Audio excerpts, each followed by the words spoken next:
Assalamualaikum warahmatullahi wabarakatuh.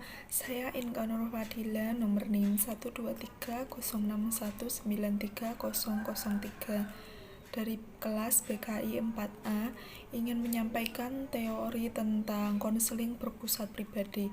Sebelum saya menjelaskan teori konseling berpusat pribadi, saya akan menjelaskan tokoh biografi daripada konseling berpusat pribadi ini. Tokoh dari konseling berpusat pribadi yaitu Roger. Beliau lahir pada tahun 1902 dan wafat pada tahun 1987. Beliau ini merupakan seorang tokoh utama dalam psikologi humanistik. Konseling ini didasarkan pada konseling anak-anak dan juga reaksi terhadap yang sangat diagnostik, menyelidiki, dan yang tidak dilakukannya, kemudian mengembangkannya menjadi konseling berpusat pribadi. Roger menyampaikan hakikat manusia ada dua, yaitu pribadi sehat dan juga pribadi bermasalah. Pribadi yang sehat yaitu terbuka terhadap pengalamannya, memiliki perasaan berarti dalam kehidupannya, percaya sepenuhnya pada diri sendiri, mengalami kebebasan dalam sesuatunya, memiliki kreativitas yang cukup baik.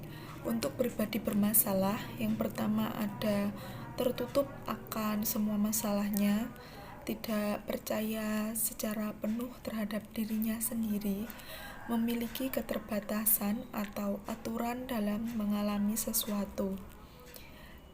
Adapun definisi konseling menurut Roger, yaitu konseling berpusat pribadi, manusia memiliki kapasitas untuk aktualisasi dirinya, dan individu dapat mengarahkan dirinya sendiri ke arah yang konstruktif. Selama proses konseling berlangsung, konselor menunjukkan sikap dasarnya yaitu kongruen, penerimaan tanpa syarat, dan juga empati. Selanjutnya ada proses konseling. Tujuan dari konseling ini untuk membantu konseli mencapai tingkat kemandiriannya dan integrasi yang lebih besar untuk menyelesaikan suatu masalah ke depannya. Fungsi dan juga peran konselor. Konselor ini lebih cenderung mengedepankan sikap dasarnya yang genuine, penerimaan positif tanpa syarat, dan juga empati. Pengalaman klien dalam konseling. Jika seorang konselor menunjukkan sikap dasarnya seperti kongruen, penerimaan tanpa syarat, dan juga empati, konseli harus merespon secara positif respon dari konselornya. Hubungan antara konselor dan juga klien. Perubahan-perubahan akan terjadi dari landasan hubungan yang baik antara konseli dan juga konselornya, yang akan saling keterbukaan dan cenderung tidak bersikap dispensif. Prosedur konseling yang ada yang pertama yaitu kepribadian seseorang tampaknya tetap, masalah tidak diakui.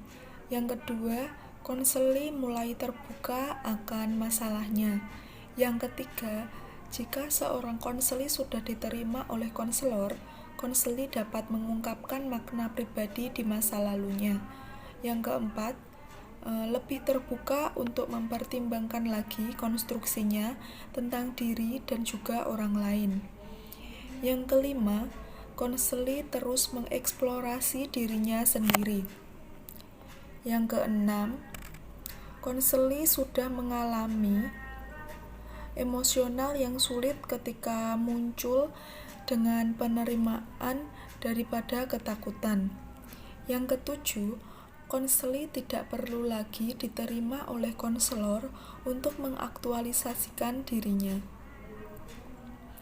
Adapun teknik konseling yang dilakukan dalam konseling berpusat pribadi, yang pertama yaitu pengungkapan diri atau self-discover.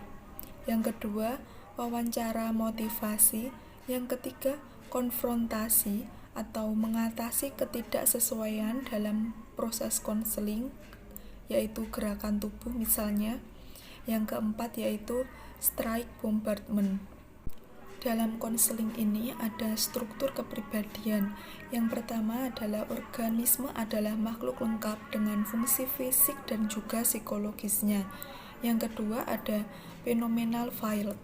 Me dan fenomenal adalah keseluruhan pengalaman baik yang internal maupun yang eksternal, disadari maupun yang tidak disadari. Yang ketiga yaitu self, merupakan bagian medan fenomena yang terdiri dari pola-pola pengamatan dan juga penilaian dasar dan juga penilaian yang sadar daripada I atau me. Perkembangan kepribadian, full functioning person. Pribadi yang berfungsi utuh menurut Roger adalah individu yang memakai kapasitas dan bakatnya, merealisasi potensinya, dan bergerak menuju pemahaman yang lengkap mengenai dirinya sendiri dan seluruh rentang pengalamannya. Konseling ini ada kelebihan dan juga kekurangannya. Kelebihannya yaitu pemusatan pada klien yang bukan dan pada terapis identifikasi dan hubungan terapi sebagai wahana utama dalam mengubah kepribadian, lebih menekankan pada sikap terapi daripada tekniknya, memberikan kemungkinan untuk melakukan sebuah penelitian dan penemuan yang kuantitatif, penekanan emosi, perasaan, dan efektif dalam terapinya. Untuk keterbatasan dalam konseling ini yaitu terapi berpusat pada klien dianggap terlalu sederhana dan terlalu menekankan aspek efektif emosional dan juga perasaan. Sekian dari penjelasan saya, kurang lebihnya mohon maaf. Wassalamualaikum warahmatullahi wabarakatuh.